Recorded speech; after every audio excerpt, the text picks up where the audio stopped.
Reflecting on how I accrued my student loans base amount interest. Today is Wednesday, 22 January 2025, and I'm going to talk through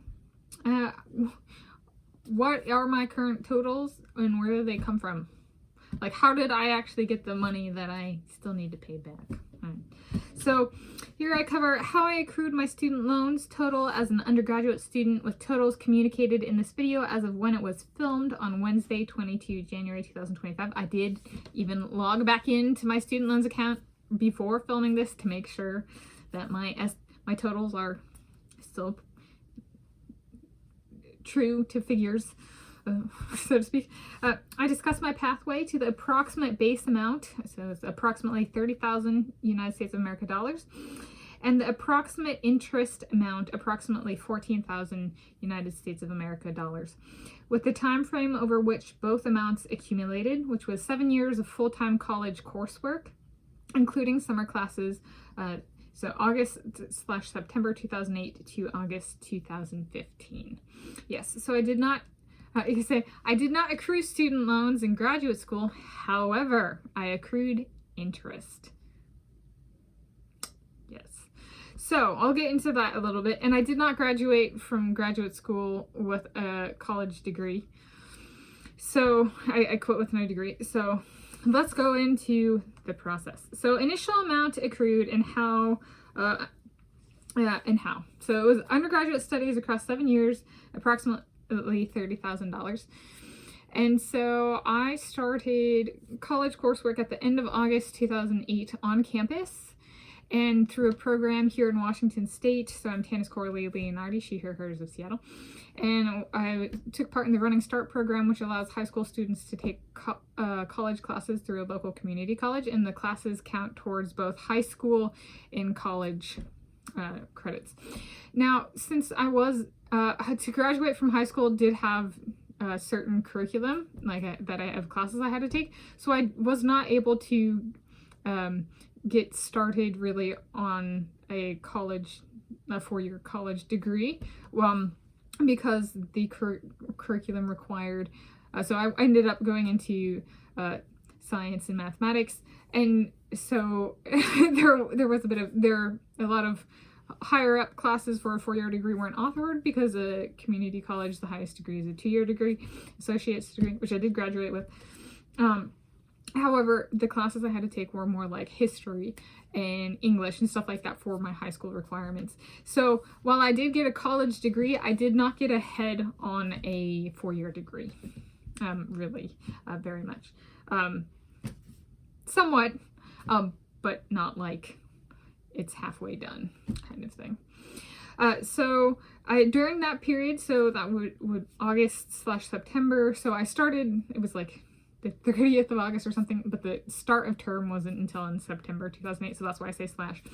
And then I graduated with my associate degree in arts and sciences, in mathematics and ethnic studies were my primary and secondary focuses respectively. And so I graduated in June 2010. I was 17 years of age. And then during that period, because of the nature of the coursework, I did not take on student loans because it did count towards my high school diploma. And I actually graduated with my associate's degree. Commencement was the week before I graduated with my high school diploma. I was 17 years of age for both. And I walked at both. So it was like, so that was kind of fun. So I had no student loans then. And then I went to the University of Washington, started on campus at the University of Washington in September 2010, and was there on campus through the end of 2011, and then January to June 2012, I had a 6-month student visa and studied abroad at Nelson Mandela Metropolitan University in Port Elizabeth, South Africa. And the University of Washington that I attended was the Seattle campus here in Washington State. And so that was a little under 2-year packet. And at that point, I did take on student loans. I maxed out the ones that go up to, it went up to like 7,500 at most per year whatever, there's a term for that, and I can't recall at this moment. So I'm not, so I didn't go back for each of the payments of student loans that were dispersed kind of paperwork for this particular video. And so I took on those loans, and then I did that through maxing out. So that one maxed out, the most a person could borrow at that point in time was $30,000 for their entire undergraduate studies. And so I maxed out over the remainder, so across the University of Washington, Nelson Mandela Metropolitan, and then the University of Hawaii at Manoa. I started on campus there in August 2012 after I came back from South Africa, and then graduated in August 2015, finished on campus in June 2015, and then May 2015 was did a class through Southern Illinois University Carbondale, based out of Carbondale, Illinois, but the class I took was in Montana, Idaho, and Wyoming, and so I did that, and I did not have student loans for that that's like summer classes, and then I took summer classes at the University of Hawaii at Manoa because it was cheap. It was in-state tuition for summer classes, and I didn't get any student loans, but in-state tuition, so out-of-state tuition, I got a scholarship, the Western Undergraduate Exchange Scholarship. So I paid 1.5 in-state tuition for University of Hawaii at Manoa, which was about the same, if like total per year, about $1,000 less than University of Washington. So it was a financial good choice for me to go to Hawaii. It was about the same, about $1,000 less. And then when I attended the University of Hawaii, so I got that scholarship, which applied my entire time there for during the fall and spring semesters. It knocked my tuitions down. And as long as the person was in good academic standing, and it was like for certain states, students from certain states in the United States of America, that they got that from, other than Hawaii and like western side of the United States of America, and good academic standing and stuff. So I got that, and then I also applied for scholarships, and I got a number of academic scholarships, and I also worked as a resident assistant while I was in student housing, and so that covered my cost of room and board, so like food and lodging. And so it was, in terms of like total bill, me choosing the University of Hawaii at Manoa, and then there was the student loans. I contributed a whole lot more towards paying for my education by attending the University of Hawaii at Manoa, though I still took on student loans, and I did max out my student loans that I could borrow.